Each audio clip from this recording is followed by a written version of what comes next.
नमस्कार, लक्षवेधीमध्ये आपलं स्वागत। मी प्रसाद काथे।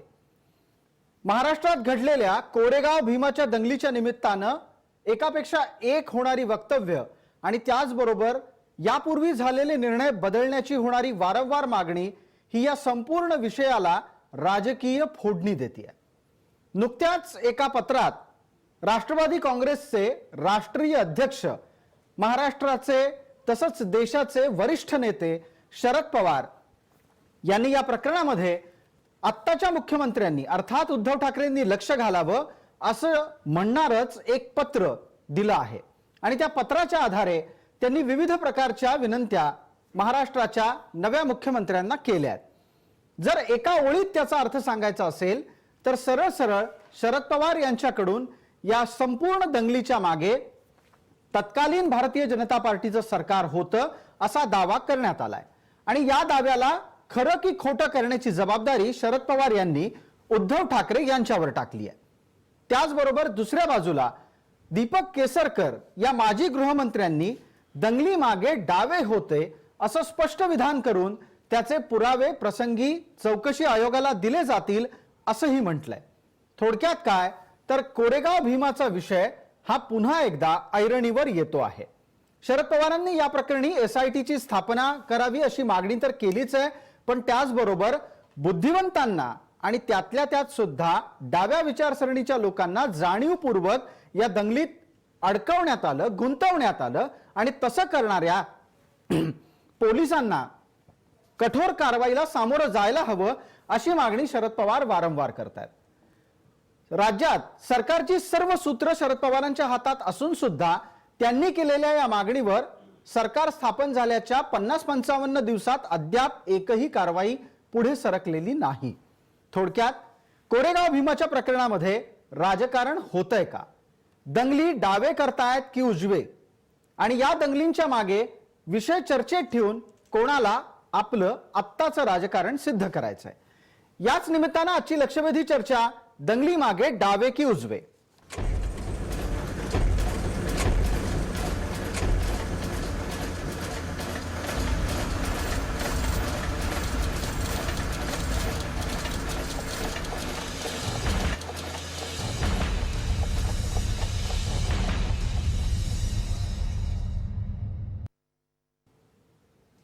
या चर्चेमध्ये आपल्याबरोबर सहभागी होणारे मान्यवर कोण आहेत त्यांचा परिचय आता आपल्याला करून देतो। माझ्यासोबत स्टुडिओमध्ये आहेत काँग्रेस प्रवक्ता हरीश रोगे, तसंच राजकीय विश्लेषक वैजयंती कुलकर्णी आपटे। आपल्यासोबत पुण्याहून जोडले गेलेले आहेत सामाजिक विश्लेषक तसंच अभ्यासक आनंद दवे। आपल्यासोबत मुंबईतूनच जोडले गेलेले आहेत राष्ट्रवादी काँग्रेसचे प्रवक्ता मेहबूब शेख। सर्व मान्यवरांचं या चर्चेमध्ये आपण स्वागत करतोय। चर्चेला पुढे जाण्यापूर्वी एक अत्यंत महत्त्वाचा विषय या निमित्तानं मांडायचा आहे की हा संपूर्ण भीमा गोरेगावचा विषय पुन्हा पुन्हा चर्चेत येण्याची कारण काय? तर त्यासाठी शरद पवार यांनी लिहिलेल्या पत्रातले काही मुद्दे आपल्या हातात आहेत, ते मी आपल्याला वाचून दाखवतो। आपल्या पत्रात पवार असं म्हणतात की अटक झालेल्या सुधीर ढवळे यांनी जर्मन कवीची अनुवादित कविता वाचली। त्या कवितेचे शब्द होते, जब जुल्म हो तो बगावत होनी चाहिए, शहर में अगर बगावत ना हो तो बेहतर है कि रात ढलने से पहले शहर जलकर राख हो जाए। या प्रकारच्या शब्दांवर आक्षेप नोंदवले गेले आणि त्याची चिंता शरद पवार यांना आहे। त्याचबरोबर पवार आपल्या पत्रात पुढे म्हणतात, डॉक्टर आनंद तेलतुंबडे हे डॉक्टर बाबासाहेब आंबेडकर यांचे नात जावई आहेत, त्यांच्यावर कारवाई करण्यात आली आहे। पण जो सगळ्यात महत्त्वाचा आणि चिंतेचा मुद्दा पवार यांनी आपल्या पत्रात उद्धव ठाकरे यांना कळवलाय तो असा की यापूर्वीच्या सरकारच्या कार्यकाळामध्ये तपास यंत्रणेनं संगणकीय उपकरणांमध्ये छेडछाड केली, पुरावे नष्ट करणे आणि खोटे पुरावे तयार करणे अशा प्रकारचं कृत्य झालं। त्याच्या तक्रारी शरद पवार यांच्यापर्यंत पोहोचल्यात, त्याची खोलात जाऊन चौकशी करण्याची गरज आहे। त्याचबरोबर कोरेगाव भीमा दंगलीला एल्गार परिषदेतलं चिथावणीखोर वक्तव्य आणि वर्तन कारणीभूत होतं असा निष्कर्ष काढण्यात आला, त्यावरही शरद पवार चिंता व्यक्त करतात। पत्रातल्या विविध प्रकारच्या तपशिलांचा हा मसुदा आपल्याकडे आहे। आता आपण दीपक केसरकर महाराष्ट्राचे माजी गृह राज्यमंत्री काय म्हणाले ते ऐकूयात, कारण त्यांनी एकदम शरद पवार यांच्या विधानाच्या विरुद्ध विधान केलेलं आहे। दीपक केसरकर यांचा दावा आहे की दंगली मागे डावे आणि एक्स्ट्रीमिस्ट होते. भीमा कोरेगाव बद्दल काय झालं याची मला अर्थात माहिती आहे, परंतु या संदर्भात कमिशन आहे आणि जे पुरावे आहेत कमिशन समोर ठेवले जातील. लेफ्ट विंग एक्स्ट्रीमिस्टवर जे आरोप होते हे आरोप पुराव्याशिवाय केले गेले नव्हते याची खात्री मी केलेली आहे आणि ते पुरावे ज्याला आले ते कोर्टाच्या समोर सुद्धा केले गेले, त्याला ते मान्य झालेले आहेत. या दोन्ही बाजूच्या डाव्यांच्या आणि त्याचबरोबर उजव्यांच्या हस्तक्षेपाच्या सहभागाच्या बद्दलची ही वक्तव्य आपल्या समोर आहेत. आता आपण प्रकाश आंबेडकर यांचं वक्तव्य ऐकणार आहोत. बंदच्या निमित्तानं बोलावल्या गेलेल्या पत्रकार परिषदेमध्ये जेव्हा प्रकाश आंबेडकर यांना विचारण्यात आलं की कोरेगाव भीमाच्या दंगली मागे डावे आहेत की उजवे आहेत या संदर्भात आपलं म्हणणं काय आणि कुठल्या विचारधारेच्या माध्यमातून ती दंगल झाली, तेव्हा प्रकाश आंबेडकरांनी दिलेलं उत्तर काय होतं ते ऐकणार आहोत. कागदपत्र येऊ द्या बाहेर, किंवा आम्ही असणारं एवढंच म्हणतोय की शरद पवार म्हणतात आहेत की त्यांच्याकडे कागदपत्र आलेली आहेत. आम्ही शरद पवारांना विनंती करतोय की त्यांनी ती सगळी कागदपत्र जाहीर करावी, पब्लिक करावी. प्रकाश आंबेडकरांची भूमिका आपण ऐकली. थेट जातोय मेहबूब शेख यांच्याकडे. मेहबूब शेख, आपल्यालाही प्रकाश आंबेडकर काय बोलले ते ऐकायला आलं असेल. आता कृपया याचा खुलासा करा की जर समजा कोरेगाव भीमाची दंगल ही उजव्या विचारसरणीच्या माणसांनी घडवली असा निष्कर्ष आपले सर्वोच्च नेते काढत असतील तर प्रकाश आंबेडकर म्हणतात पवारांनी ती कागदपत्र सार्वजनिक करावीत. मेहबूब शेख, कधी सादर आपण करणार आहात ती कागदपत्र जनतेसमोर? मुळात सर असं आहे की प्रकाश आंबेडकर साहेबांचं देखील नाव त्या भीमा कोरेगाव प्रकरणात आलं होतं. ते नंतर अचानक कसं मागं पडलं ते त्याच्यात काय झालं त्याचा काय खुलासा आंबेडकर साहेबांनी केला नाही. पण जर पवार साहेबांकडे येऊन काही लोक भेटून जर पुरावे देत असतील, पवार साहेब जे 55 वर्ष राजकारण करतात, जे मुख्यमंत्री गृहमंत्री म्हणून त्यांनी या राज्याचा कारभार केलाय, देशाचे संरक्षण मंत्री म्हणून कारभार केलाय, तर त्या कागदपत्रामध्ये पवार साहेबांना काही तथ्य वाटलं असेल म्हणून ते कागदपत्र पवार साहेबांनी सादर करण्यापेक्षा त्याची व्यवस्थित नेटकी चौकशी झाली पाहिजे. हे जर का पवार साहेबांचं मत असलं तर मला वाटतं ते मत गैर नाही, कारण की आपल्या कायद्यानं सांगितलेलं आहे 99 निर्दोष लोक सुटले तरी 99 दोषी लोक सुटले तरी चालतील, पण एका निर्दोष माणसाला शिक्षा होऊ नये हा आपला कायदा सांगतो. मेहबूब शेख, आपल्या लेखी कोणत्या निर्दोष व्यक्तीला शिक्षा होण्याचा प्रकार घडतो आहे? तुम्ही कोणाला निर्दोष मानता? जे आता जे लोक जे भीमा कोरेगावच्या दंगली प्रकरणी आत टाकले, ज्यांचा आता पवार साहेबांच्या पत्राचा तुम्ही उल्लेख केला, त्याच्यात डॉक्टर बाबासाहेब आंबेडकरांचे नात जावई असतील, त्याच्यानंतर काही जे ज्येष्ठ विचारवंत जे डाव्या विचारसरणीचे आहेत ते गोरगरिबांसाठी आपली मागणी सरकारच्या विरोधात नेहमी आग्रही मांडतात. मी पटकन वैजंती कुलकर्णी आपटेंना पुढचा प्रश्न विचारतो. वैजंती कुलकर्णी आपटे, आपण ऐकलं आत्ताच्या प्रकरणात जी माणसं कोरेगाव भीमाच्या दंगलीच्या आरोपांसह तुरुंगात आहेत, गजाआड आहेत, ती निर्दोष समजली जात आहेत आत्ताच्या सत्ताधाऱ्यांमधल्या एका पक्षाकडून. बरोबर आहे तुम्ही म्हणता ते. आणि पवारांनी आता हे मुख्यमंत्र्यांना पत्र लिहून ह्याच्यावर शिक्कामोर्तब केले की त्यांचं म्हणणं आहे की जे आता अटकेत आहेत ते निर्दोष आहेत अशा अर्थाने. पण मला कळत नाही की जर गृह खातं हे राष्ट्रवादीकडेच आहे आणि तर त्यांनी मुख्यमंत्र्यांना पत्र लिहिण्याऐवजी जर आपल्या स्वतःच्या गृहमंत्र्यांना ते पत्र आणि ते पुरावे दिले तर ती लवकर चौकशी होईल असं मला वाटतं. अगदी. बघ, त्याच्यावर मेहबूब शेख आपलं उत्तर लागेल. गृह मंत्रालय तुमच्याकडे, महाराष्ट्रातला गृह विभाग तुमच्याकडे आहे आणि तुम्ही पत्र उद्धव ठाकरेंना का लिहिताय? वारंवार या मागण्या का होत आहेत? राज्याचे सर, ज्या वेळेस राज्यामध्ये एखादी चौकशी समिती नेमायची असेल तर मुख्यमंत्री हे राज्याचे प्रमुख आहेत आणि प्रमुखांना त्यांचा मान दिला पाहिजे. शेवटी कोणतीही फाईल चौकशी समितीची ही गृहमंत्र्याच्या सहीनं अंतिम होत नाही, ती फाईल मुख्यमंत्र्यांकडे जावा लागती. त्याच्यामुळे आदरणीय पवार साहेबांनी राज्यात एखाद्या प्रकरणाची परत चौकशी करायची असेल तर ते प्रकरणाची चौकशी मुख्यमंत्र्यांच्या आदेशाशिवाय होत नाही, कारण की अंतिम चौकशी समिती फायनल करण्याचे अधिकार ती फाईल माननीय मुख्यमंत्री महोदयांकडे जाते. बरं, याच्यावर वैजंती कुलकर्णी बोलतात. दरम्यान एक छोटीशी सूचना की मेहबूब शेख यांचा काही तांत्रिक कारणामुळे संपर्क मध्ये तुटतोय. वैजंतीजी, आपलं उत्तर, त्यानंतर हरीश रोगेंकडे जातोय. नाही, आता हे महबूब शेख म्हणाले की ठीक आहे, पण आता ऑलरेडी चौकशी ह्याची चालू आहे. ह्याची चौकशीचा तो अहवाल तरी बाहेर येऊन काहीतरी त्याच्यावर कारवाई होणं आधी आवश्यक आहे. मग तो जर का मान्य नसेल तुम्हाला अहवाल, तर तुम्ही पुन्हा चौकशीची मागणी करा ना. आधीच तुम्ही ह्या चौकशीचा अहवाल बाहेर यायच्या आधीच ह्याची फेर चौकशी करा आणि हा पुराव्यांमध्ये छेडछाड केली आहे किंवा काय, हे सगळं हे पहिली चौकशी काय झाली किंवा त्याच्यात कोण दोषी ठरले हे आधी बाहेर येऊ द्या, मगच तुम्ही त्याच्यावर कारवाई करा. लक्षवेधीमध्ये एक छोटीशी जाहिरातीची विश्रांती, लवकरच परत येतोय.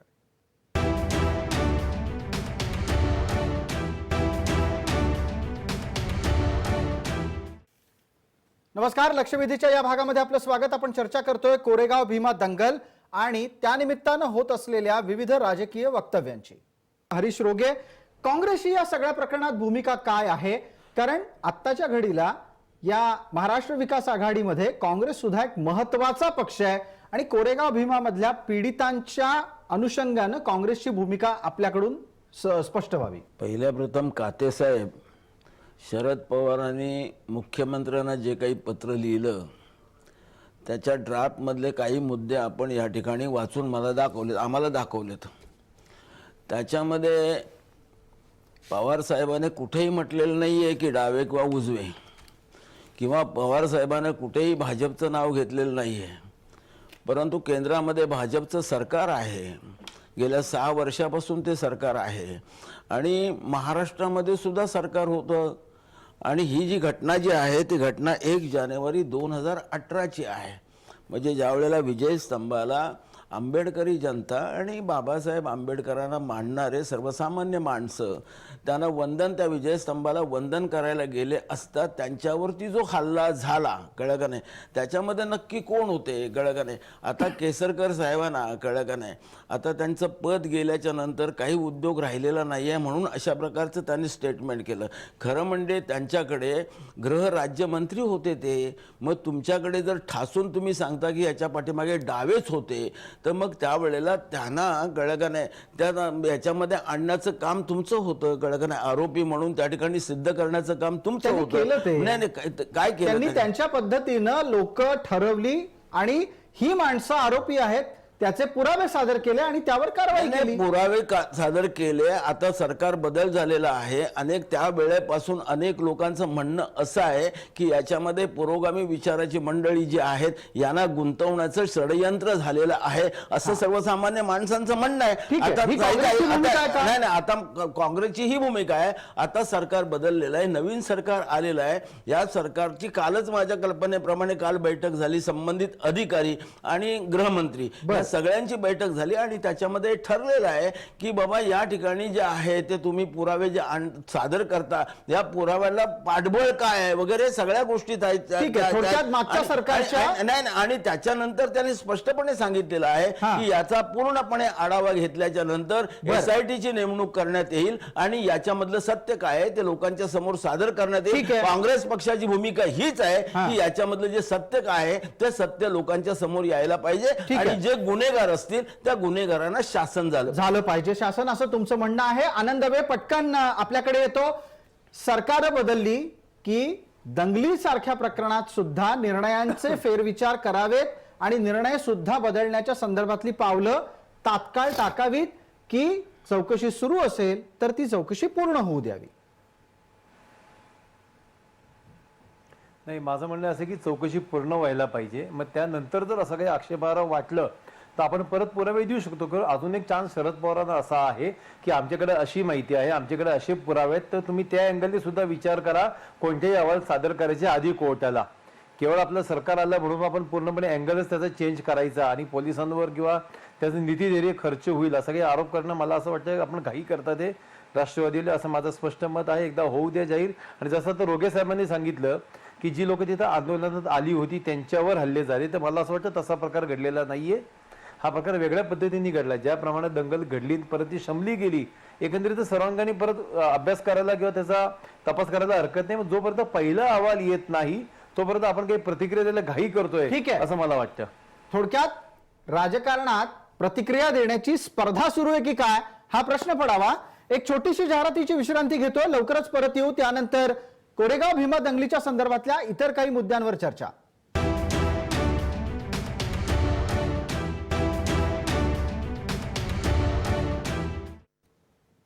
नमस्कार. लक्षवेधीमध्ये आपलं स्वागत. या चर्चेच्या या टप्प्यात आपल्या सोबत जोडले जात आहेत भारतीय जनता पार्टीचे नेते तसंच महाराष्ट्राचे माजी मंत्री दिलीप कांबळे.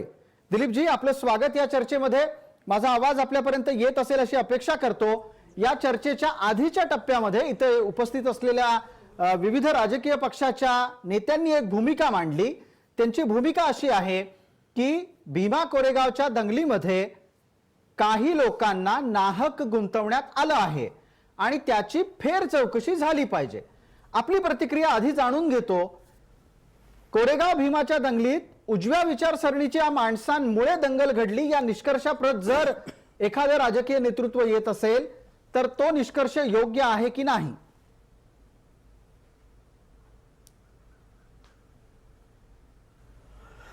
मला असं वाटतं की एवढ्या मोठ्या नेत्यांनी की ज्यांना अनेक वर्षाचा प्रशासकीय, शासकीय आणि राजकीय, सामाजिक क्षेत्रातल्या कामाचा अनुभव आहे, अशा एका नेत्यांनी एखादी घटना घडल्यानंतर त्या घटनेची चौकशी सुरू असताना, हे सर्व प्रकरण न्यायालयात असताना अशा प्रकारची मागणी करणं म्हणजे नेमकं कोणासाठी हे काम करते सरकार? त्यांना कोणाला वाचवायचे?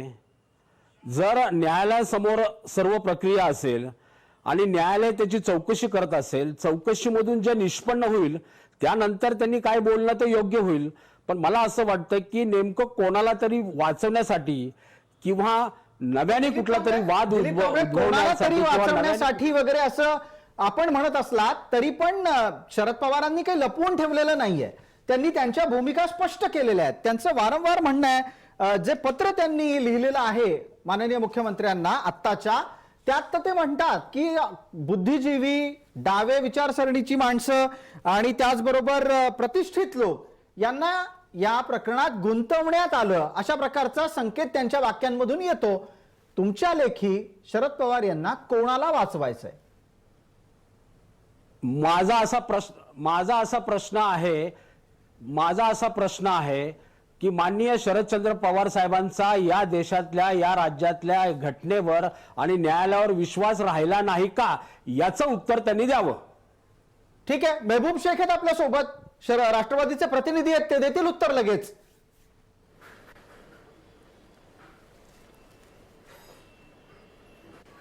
मुळात मला एक कळत नाही, चौकशी समिती दोन वर्ष चौकशी समिती का अहवाल देऊ शकली नाही? आता मुळात यांच्या भारतीय जनता पार्टीच्या सरकारच्या दबावाच्या मुळे काही पोलीस अधिकाऱ्यांनी डाव्या विचारसरणीतली विचारवंतांना गुंतवलंय आणि त्यांच्या विरोधात आता त्यांना काही सापडत नाही. काय कारण देतात तर एका लॅपटॉपच्या मध्ये एक पत्र सापडलं आणि त्या पत्रामध्ये नरेंद्र मोदींना मारण्याचा कट रचला गेला आणि त्याच्यात तो पत्र लिहिणारा स्वतःचं नाव, मोबाईल नंबर, स्वतःच्या घराचा पत्ता टाकतो. जर कुणी असा देशाच्या पंतप्रधानांना मारायचा कट करणारा माणूस तो स्वतःचं नाव, मोबाईल नंबर, पत्ता हे लिहून पत्र पाठवेल का? म्हणजे हे किती हास्यास्पद आहे. मला मेहबूब शेख आपल्याला विचारायचंय, जर समजा पोलिसांना तसे पुरावे सापडले असतील आणि तुमचा आक्षेप पुराव्यांवर असेल आणि तुम्हाला जर असं वाटत असेल की अशा प्रकारे पंतप्रधानांना हत्या करण्याचा कट रचला जाऊ शकत नाही, कृपया मला मार्गदर्शन करा. पंतप्रधानांना ठार मारण्याचा कट कसा रचतात?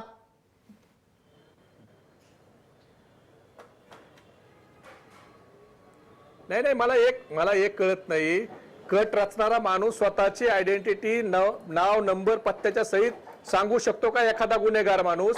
हे मला विचारायचंय कांबळे साहेबांना की गुन्हेगार कांबळे साहेबांकडे उत्तर असू शकतं त्या विषयाचं. कांबळे साहेब, तुम्ही तरी किमान यांना मार्गदर्शन करा की एक माणूस ज्याला पंतप्रधानांची हत्या करायची आहे तो अशा प्रकारे नाव, पत्ता, मोबाईल नंबर लिहून आपला कट, आपलं कारस्थान हे कुठेतरी लिहून टाईप करून ठेवू शकतो का?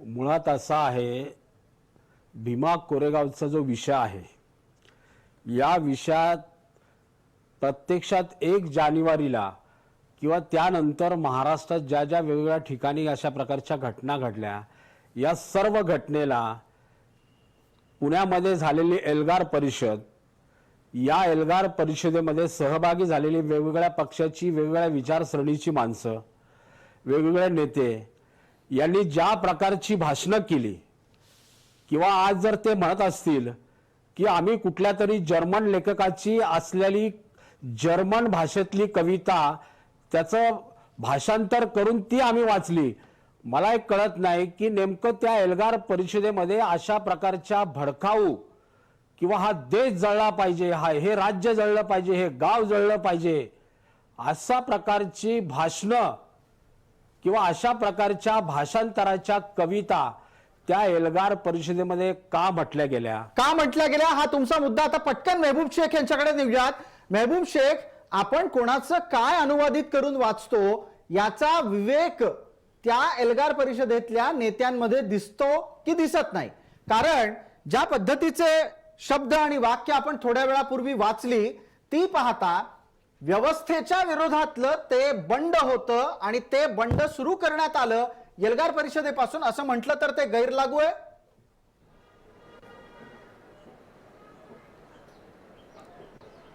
मला एक सांगा, एल्गार परिषदेला तिथं भीमा कोरेगावला जमलेल्या समूहावर दगडफेक झाली का समूहाने दगडफेक केली हे अगोदर कांबळे साहेबांनी सांगावं.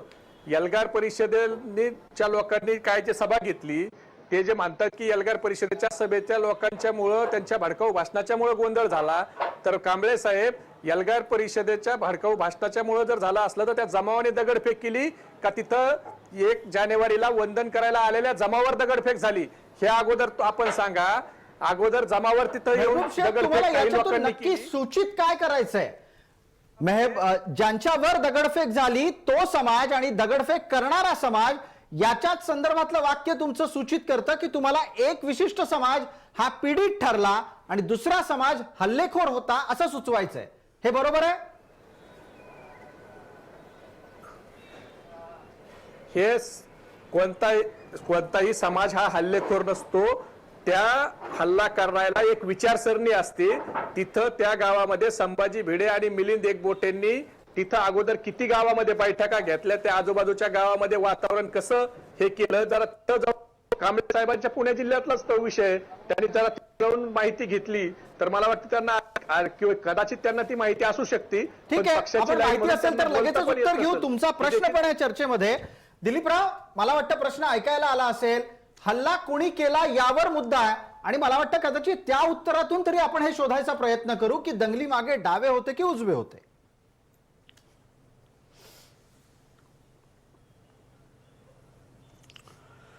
नाही, मुळात असं आहे की हे जे नावं घेत आहेत मिलिंद एकबोटे किंवा भिडे गुरुजी, मला एक कळत नाही की ज्या वेळेस जी माहिती त्या समोर आली की त्या परिसरामध्ये भिडे गुरुजी 20-25 दिवस कधी त्या भागात आलेले नव्हते. राहिला प्रश्न मिलिंद एकबोटेंचा, तर मिलिंद एकबोटे गेली 25-30 वर्ष छत्रपती शंभू महाराजांच्या बलिदानाचं ते ठिकाण असल्यामुळे तिथं दरवर्षी ते कार्यक्रम करतात. आणि मला एक कळत नाही की जर हा विषय न्यायालयासमोर असेल तर न्यायालयाच्या समोर चौकशीमध्ये जर निष्पन्न झालं तर जे कोणी त्यात दोषी असतील त्यांना कायद्याप्रमाणे शिक्षा होईल. आणि म्हणून एखादा विषय न्यायालयासमोर असताना त्याच्यावर अशा प्रकारचं उघड चर्चा करणं आणि पुन्हा कोणावर तरी बोटं दाखवणं, परंतु ठीक आहे, एल्गार परिषदेचाच संदर्भ 1 जानेवारीला दुसऱ्या दिवशी झालेल्या ज्या घटना आहेत त्याच्याशी आहे. आणि आज मी एक जबाबदार कार्यकर्ता असल्यामुळं आणि हे प्रकरण न्यायालयासमोर असल्यामुळं फार विषय या ठिकाणी चर्चा करू इच्छित नाहीये. ठीक आहे, लक्षवेधीमध्ये एक छोटीशी जाहिरातीची विश्रांती, लवकरच परत येतोय.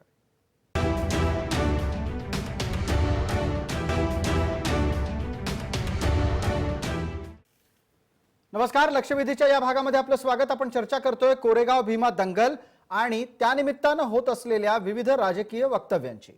हरीश रोगे एल्गार परिषदेच्या माध्यमातून चिथावणीखोर वक्तव्य झाल्याच्या निष्कर्षाप्रत पोलीस आले, जे पवार साहेबांना पटत नाही. आता मला तुम्ही एक गोष्ट सांगा, दिलीप कांबळे असं म्हणतायत की जाणीवपूर्वक कोणाला तरी वाचवण्याचा प्रयत्न यात होतो आहे. तुमच्या लेखी हा प्रयत्न होऊ द्यावा की चौकशी आयोगानं निष्कर्षाप्रत येईपर्यंत सगळ्यांनी गप्प बसावं? नाही, एक गोष्ट स्पष्टपणे दिलीप कांबळे साहेबांचं सरकार केंद्रामध्ये आहे. महाराष्ट्रामध्ये सुद्धा जवळजवळ 5 वर्ष सरकार होते. ही जी घटना झाली त्याला 2 वर्ष होऊन गेलेली आहेत. आता या 2 वर्षामध्ये चौकशी आयोग आपला अहवाल का सादर करू शकला नाही, नंबर 1. दुसरा, दिलीप कांबळे साहेब या ठिकाणी हे जे आमचे संभाजी गुरुजी आहेत आणि मिलिंद एकबोटे आहेत, त्यांना वाचवण्याचा प्रयत्न त्या ठिकाणी सरळ सरळ करताना आपल्याला दिसतो आहे. आता हे संभाजी एकबोटे हे जे मिलिंद एकबोटे आहेत, तेच मिलिंद एकबोटे जर त्याच्यामध्ये गुन्हेगार नसतील, त्यांना कुठला गुन्हा केलेला नसेल, तर मग ते चौकशी आयोगाच्या समोर जाऊन आपली बाजू का नाही मांडत? याच्या विरुद्ध ते असं सांगतात, मी त्या चौकशी आयोगाच्या समोर जाणारच नाही. हे संघ परिवाराशी संबंधित असलेली मंडळी ही भारतीय घटना मानत नाहीत, या न्यायाची जी प्रक्रिया आहे ती मानत नाहीत. आम्ही आमचं राज्य आहे, त्या दिल्लीमध्ये नरेंद्र मोदी बसलेले आहेत, म्हणून त्यामुळे आम्ही देशामध्ये आणि महाराष्ट्रामध्ये कुठलाही धिंगाणा घालायला मोकळे आहोत, अशा प्रकारची त्यांची धारणा झालेली आहे. आणि एक सांगतो, शरद पवारांनी या ठिकाणी स्पष्टपणे म्हटलेलं आहे की माझ्याकडे काही लोकांच्याकडून अशा प्रकारची माहिती आलेली आहे की संगणकामध्ये छेडछाड करण्यामध्ये आलेली आहे. बरोबर आहे. तो उल्लेख आपण वाचला. तुम्ही जो आता नवा मुद्दा मांडलाय त्याच्यावर चर्चा घेऊयात. हरीजी, आपण नवा मुद्दा मांडलाय चर्चेमध्ये. दिलीपराव, मला वाटतं तुम्ही चर्चेच्या दरम्यान, म्हणजे जेव्हा हरीशजी बोलत होते त्यावेळेला तुम्ही पण हात वर केला होता. तुमच्याकडे या मुद्द्याचं उत्तर असायला हवं, जर समजा शरद पवारांवर तुम्ही कोणाला तरी वाचवण्याचा आरोप करत असाल तर तुम्ही सुद्धा भिडे गुरुजी आणि मिलिंद एकबोटेंना पाठीशी घालताय का?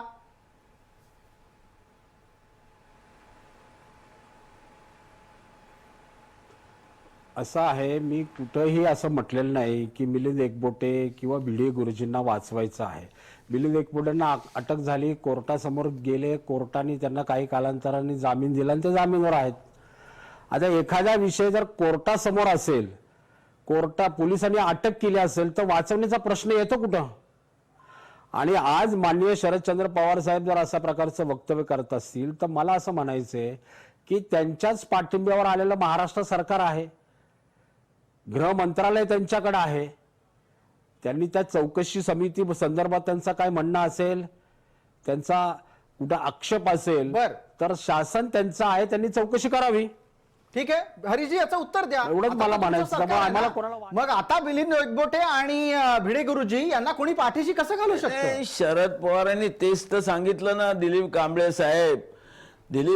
साहेब शरद पवारांनी तेच सांगितलं की हे जे काही माझ्याकडे लोकांनी ज्या तक्रारी केलेल्या आहेत त्याच्या अनुषंगाने या प्रकरणाची पूर्णपणे इत्थंभूत चौकशी व्हायला पाहिजे, मुळापासून चौकशी व्हायला पाहिजे. आणि त्या पार्श्वभूमीवरती काल बैठक झाली आणि त्या बैठकीच्या नंतर गृहमंत्र्यांनी स्पष्टपणे सांगितलेलं आहे की याची सखोल चौकशी करण्यासाठी म्हणून त्या ठिकाणी प्रक्रिया सुरू केली जाईल आणि ती चौकशी पूर्ण करण्यासाठी म्हणून SITची सुद्धा नेमणूक करण्यात येईल, हे त्यांनी स्पष्टपणे सांगितलं आहे. एकाच वेळेला एका घटनेच्यासाठी 2 चौकशी स्वतंत्र चालवणार आहे?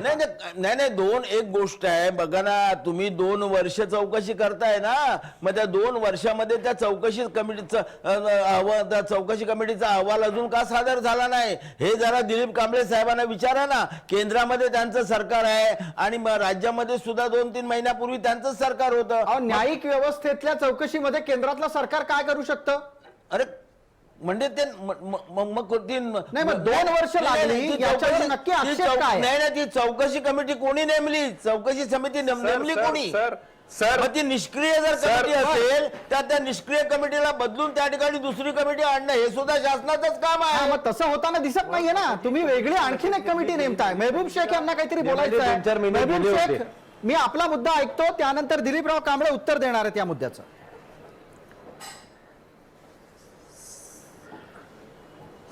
सर, आपल्या न्यायिक प्रक्रियेमध्ये एखादा जर गुन्हा घडला, त्या गुन्ह्याचा जर FIR झाला तर चार्जशीट आपण कोर्टात 90 दिवसाच्या आत फाईल करा असे कोर्टाचे आदेश आहेत, तसे संकेत आहेत. आपण 90 दिवसाच्या आत चार्जशीट फाईल केलं पाहिजे. आता 2 वर्ष चौकशी समितीचा जर अहवाल आला नाही तर कोर्टाच्या पुढे त्या प्रकरणाचं काय होणार?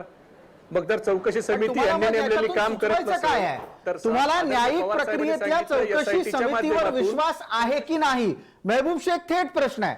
तुम्हाला भीमा कोरेगावच्या दंगल प्रकरणी स्थापित झालेल्या न्यायिक प्रक्रियेतल्या चौकशी समितीवर विश्वास आहे की नाही ते सांगा. ती धुळपेक आहे आणि ती कमिटी निष्क्रिय आहे असं आमचं म्हणणं आहे. ठीक आहे, महबूब शेख यांची भूमिका पण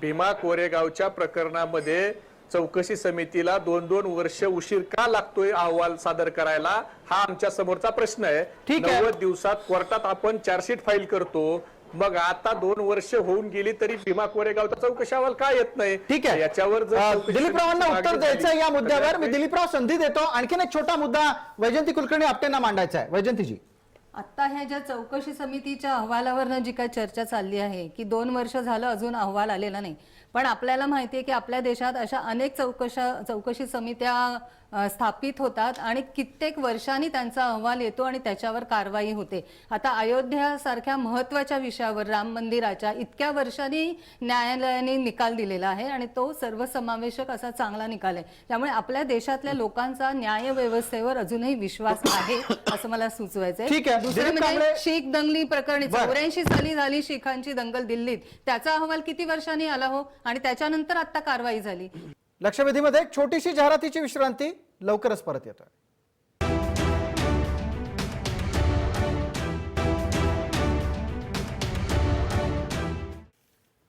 नमस्कार, लक्षवेधीच्या या भागामध्ये आपलं स्वागत. आपण चर्चा करतोय कोरेगाव भीमा दंगल आणि त्यानिमित्तानं होत असलेल्या विविध राजकीय वक्तव्यांची.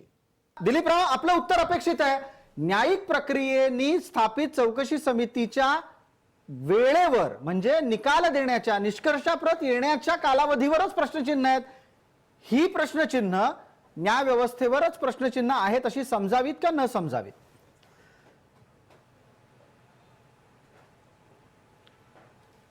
असं समजण्याचं काही कारण नाही. मुळात असं आहे की हा विषय अतिशय गुंतागुंतीचा होता. हा काही केवळ भीमा कोरेगाव शहरापुरता, त्या गावापुरता, त्या जिल्ह्यापुरता विषय नव्हता. अनेक राज्यामध्ये याचे धागेदोरे जुळलेले आहेत आणि हा अतिशय गुंतागुंतीचा विषय.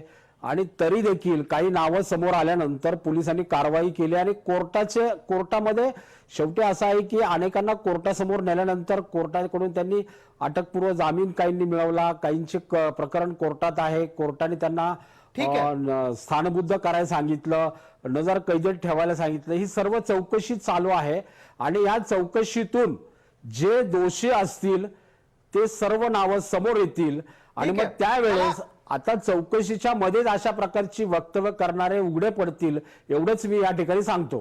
ठीक आहे. आनंद दवे, आपल्याला एक प्रश्न विचारतो, नक्की जखम कुठे आहे आणि मलम कुठे लावलं जात आहे?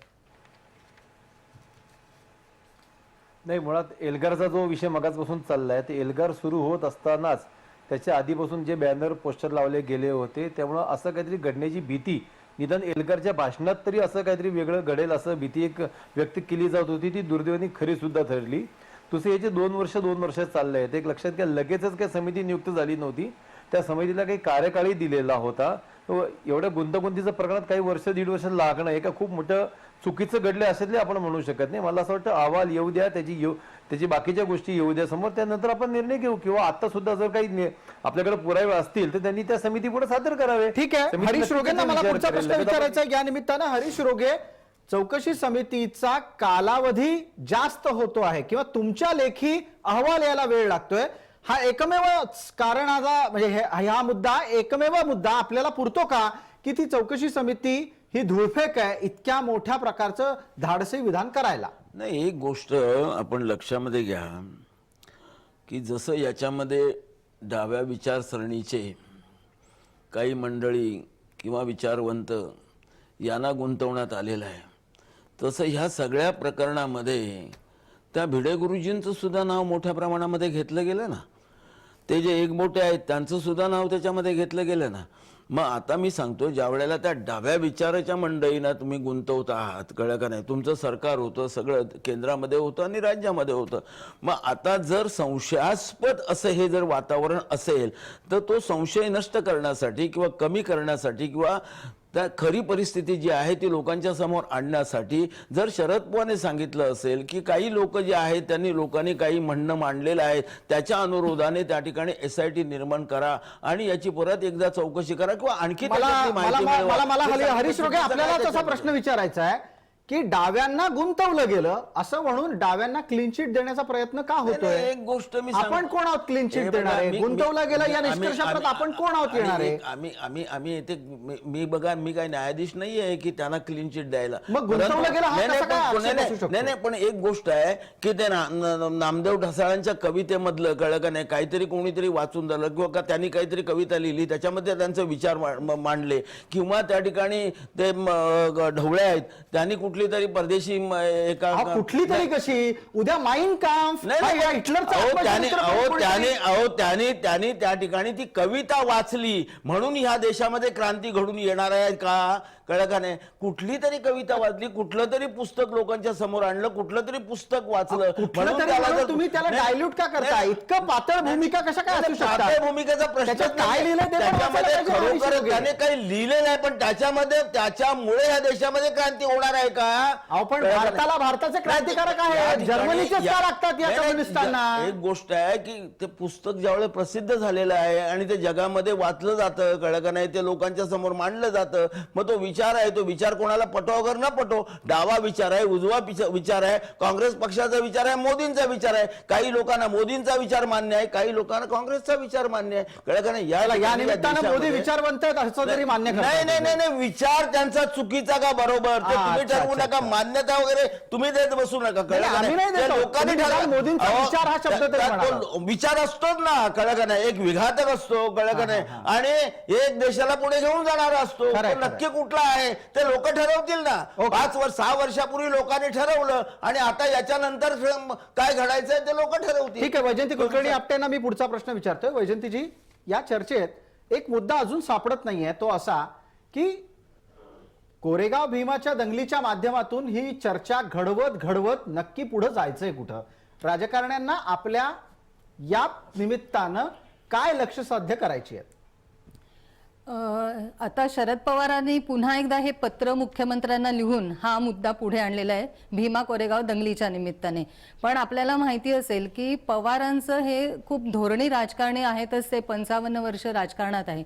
आणि आत्ता नव्याने जेव्हा महाविकास आघाडीचं सरकार महाराष्ट्रात जेव्हा स्थापन झालंय त्याच्यानंतर आपण बघितलं असेल की एक निरीक्षण मी नोंदवते की पवार हे दलितांसाठी काही वेगळं राजकारण करतायत की काय अशी शंका येते. हे पत्र त्यांनी लिहिले. त्याच्या आधी आपण बघितलं गेल्या आठवड्यात मुंबईतल्या इंदू मिल मधल्या आंबेडकर स्मारकाच्या ठिकाणी त्यांनी भेट दिली आणि आंबेडकरांचं स्मारक 2 वर्षात व्हावं अशी इच्छा व्यक्त केली. भीमा कोरेगावच्या ठिकाणी ह्या वर्षी 1 जानेवारीला अजितदादा पवार स्वतः गेले होते त्या ठिकाणी त्या कार्यक्रमाला. तर त्यामुळे एकूणच राष्ट्रवादी काँग्रेस आणि हा एक फार लक्षवेधी मुद्दा आहे. महबूब शेख यांचं उत्तर लागेल, त्याच्यावर हरीश रोगेंना पण बोलायचं आहे. महबूब शेख, तुम्ही काँग्रेसचा दलित मतपेढीचा टक्का कमी करण्यासाठी हे करता आहात का?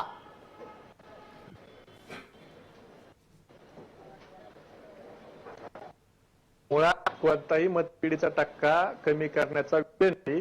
पवार साहेबांचा सगळ्या समाजाला घेऊन चालण्याची ही काय आजची सुरुवात नाही. आपण डॉक्टर बाबासाहेब मराठवाडा विद्यापीठाच्या नामविस्ताराचा विषय बघा. पवार साहेब मुख्यमंत्री असताना सत्ता परत नावाने महबूब शेख, माफ करा, तुमचा मुद्दा आलाय आमच्यापर्यंत, पण काही तांत्रिक कारणांमुळे आवाज येत नाही. हरीश रोगे, 30 सेकंद आहेत आपल्याकडे. तुम्हाला धोक्याची घंटा लक्षात येते का? राष्ट्रवादीनं ज्या पद्धतीनं दलित मतांच्या साठीचं राजकारण सुरू केलंय त्यावरून. राष्ट्रवादी काँग्रेस असेल किंवा काँग्रेस पक्ष असेल, हे नेहमीच बहुजनांचं आणि दलितांचं, मुस्लिमांचं, हे सगळे जे समाज घटक आहेत या समाज घटकांना बरोबर घेऊन जाण्याचं राजकारण करत असतं. भारतीय जनता पक्ष ज्याप्रमाणे उच्चवर्णीय असतील किंवा श्रीमंत मंडळी असतील, भांडवलदार असतील यांचं समर्थन करते, त्याप्रमाणे शरद पवार साहेब किंवा काँग्रेस पक्ष हे दलितांचं समर्थन करतात, त्या ठिकाणी बहुजन समाजाचं करतात, कष्टकरी मंडळींचं करतात. आणि एकच मला म्हणायचं आहे की बाबासाहेब आंबेडकरांच्या पुतळ्याला त्या ठिकाणी भेट देणं याच्यामध्ये काय चुकलं त्यांचं, कळलं का नाही? यांनी तर सांगितलं होतं की आमच्या 5 वर्षाच्या कार्यकालामध्ये बाबासाहेब आंबेडकरांचं हे स्मारक आम्ही उभं करणार आहोत. अहो 6 वर्ष झाली, काय केलं तुम्ही? ठीक आहे, हे जरा बोलू. लोकांना आता सांगा. याच मुद्द्यावर येणार आहोत आपण. एक छोटी जाहिरातीची विश्रांती गरजेची आहे. लवकरच परत येतोय लक्षवेधीच्या पुढच्या भागात.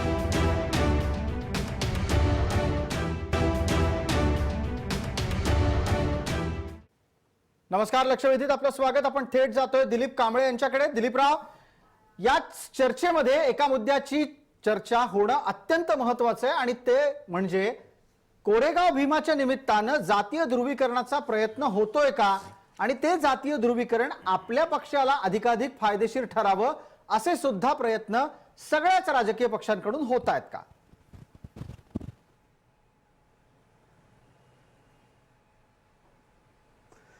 नाही, मुळात असं आहे, जर शरद पवार साहेबांना या राज्यातल्या दलित मतांवर डोळा ठेवून काही करायचं असेल, आता शरद पवार साहेबांचं राजकारण गेली 50 वर्ष आपण या महाराष्ट्राने आणि देशाने पाहिलेलं आहे. केवळ नावापुरतं शाहू फुले आंबेडकरांचं नाव घ्यायचं, परंतु शाहू फुले आंबेडकरांच्या जनतेसाठी केलं काय यांनी? ज्या इंदू मिलच्या स्मारकाच्या ठिकाणी त्यांनी भेट आज दिली, ही जागा गेली 30-35 वर्षापासून आंबेडकरी जनता मागत होती, रस्त्यावर आली, आंदोलनं झाली, परंतु 15 वर्ष यांचं सरकार असताना हे या ठिकाणी बाबासाहेबांच्या स्मारकासाठी यांनी जागा सुद्धा दिली नाही. आमचं सरकार आल्यानंतर दिलीपराव तुम्ही चुकीचं सांगता हो. जागा एक्वायर करण्याचं काम आहे ते मनमोहन सिंग सरकारने त्यावेळेला केलेलं होतं, हे आपल्याला माहिती नाही. दिलीप कांबळे साहेब, जरा माहिती करून घ्या. पण मग आता हरीश रोगे अजिबात त्यावेळेला नाही, असा प्रश्न आमच्या येऊ शकतो सरकारने ना जागा की त्याला दिली. इतकी वर्ष का लागली? आमच्या सरकारने जागा दिली, सांगतो. तुम्ही काही केलं नाही. त्यामुळे आम्ही जागा दिली, आम्ही भूमिपूजन केलं, काम सुरू केलं, हे आमचं श्रेय आहे. आता काम सुरू केल्यानंतर ते लगे एका वर्षात किंवा 2 वर्षात पूर्ण व्हायला असं पण नाही. त्याच्यामध्ये पुन्हा पुन्हा काही विषय उद्भवल्यामुळे विषय राहिलेला आहे. सरदार वल्लभभाई पटेल जे आहेत ते सुद्धा राष्ट्रीय नेते आहेत, त्यांचं स्मारक झाल्याबद्दल आम्हाला काही दुःख नाही. आज तुमचं पण सरदार वल्लभभाई पटेलांचं जे स्मारक आहे ते जर 5 वर्षामध्ये उभं राहू शकते, तर छत्रपती शिवाजी महाराजांचं आणखी बाबासाहेब आंबेडकरांचं स्मारक जे आहे ते का उभं राहू शकलं नाही ते जरा सांगा ना. ते पण लोकांसमोर येऊ दे ना. शेवटी तुम्ही ते काय माहिती आहे, ते सरदार वल्लभभाई पटेल सुद्धा तुम्ही दत्तक घेतलेले आहेत. आम्ही आमच्या काळामध्ये जागा ताब्यात घेतली, दत्तक घेतलेल्या वगैरे नाही. या देशाचे नेते आहेत ते. हो, देशाचे दत्तक घेण्याचा नेते प्रश्न नाही. आम्ही काही देशाचे जर्मनीहून दत्तक नाही नेते घेतले. काँग्रेस पक्षानेच घडवले. देशाचे नेते आहेत. काँग्रेस पक्षाचा विचार घेऊनच ते हो. पुढे गेले, तुमचा विचार घेऊन ते पुढे गेलेले नाहीत. आता तुम्ही काँग्रेसने महात्मा काय गांधी त्यांच्यावर अन्याय केला? अहो दिलीप कांबळे काँग्रेसने साहेब, आता त्यांच्यावर काय अन्याय केला ते महात्मा माहिती आहे. गांधींना सुद्धा तुम्ही आपलंच मानता की? माननीय बाबासाहेब आंबेडकरांवर, बाबासाहेबांवर काय अन्याय केला काँग्रेसने, तो हे अन्यायाची सगळ्या चर्चा जगाला आपण नंतर माहिती करू. आहे. त्या अन्यायाची चर्चा आपण नंतर कधीतरी करू. परंतु त्या बाबासाहेब आंबेडकरांचं स्मारक 5 तुम्ही विषय वर्षामध्ये काढला का म्हणून उभं सांगतो नाही? मी. ते जरा सांगा ना आणि महाराष्ट्रातल्या जनतेला. कायम ते सांगा लोकांना जरा. आम्ही त्यांच्यावर केलं, काय आम्ही अत्याचार केला, अन्याय केला, जागा आपण ताब्यात नंतर कधीतरी घेतली, चर्चा सगळ्या करू. परवानग्या काढल्या, आम्ही भूमिपूजन केलं, काम सुरू केलं. अहो, नारळ फोडणं हा तुमचा आता धंदा मिरची आहे. लागण्याचं काय कळलं का कारण आहे नाही? तुम्हाला? नारळ फोडला, भूमिपूजन बाबासाहेब केलं, आंबेडकरांच्या पण प्रगती विरोधात किती केली ती जरा सांगा ना महाराष्ट्राला. कसला धंदा? तुमचा धंदा आहे. तो महाराष्ट्राला सांगा जरा. बघा, जाऊन बघा जरा, तुम्ही बघा प्रगती केली का नाही ते तुम्ही जाऊन बघा. अहो, त्या आमच्याच इतिहासाची सांगितलं आम्हाला शिवाजी माहिती आहे, महाराष्ट्राच्या महाराजांनी जनतेला जात माहिती आहे. आणि म्हणून बाबासाहेब आंबेडकरांच्या पोटनिवडणुकीमध्ये नागपूर ओढून भंडाऱ्याला त्या ठिकाणी जाऊन तत्कालीन पंतप्रधानांनी बाबासाहेबांचा पराभव केला. हे सगळ्या जगाला माहिती आहे. जर का बाबासाहेब त्यावेळेस पुन्हा निवडून आले असते तर या देशातल्या गोरगरीब, मागासवर्गीय, दलित, शोषित, पीडित जनतेचं अजून कल्याण झालं असतं. त्याच बाबासाहेब परंतु आंबेडकरांना काँग्रेसची संस्कृती देशाचे आहे पहिला मंत्री, केवळ हे नावासाठी काँग्रेसनेच शाहू फुले केले, आंबेडकरांचं विसरता नाव तुम्ही. घ्यायचं, भारतीय कारण घटना जी आहे बाबासाहेबांनी ते काही लिहिण्याचं केलं काम नाही. बाबासाहेब आंबेडकरांकडून करून घेतलं ते काँग्रेस पण पक्षाने. याच काँग्रेसने त्यांना बाहेर काढायला केलं, त्यांना राजीनामा द्यावा लागला. हे विसरली नाही या देशातली जनता.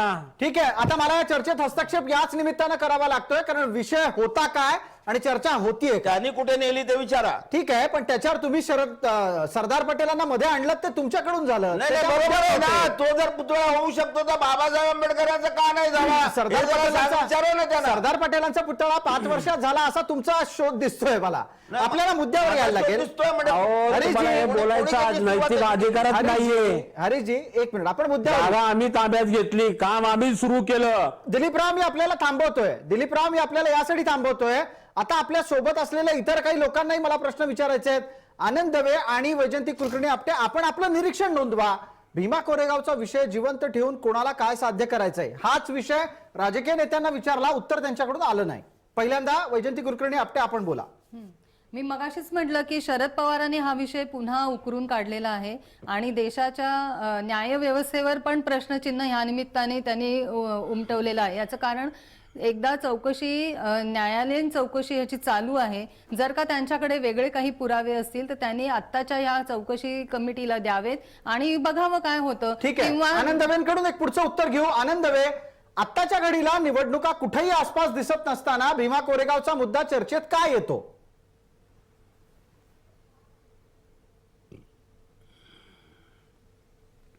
पत्र लिहून आणि ते सुद्धा व्हायरल करून अनेक वेळा त्यांची चर्चा होत असेल.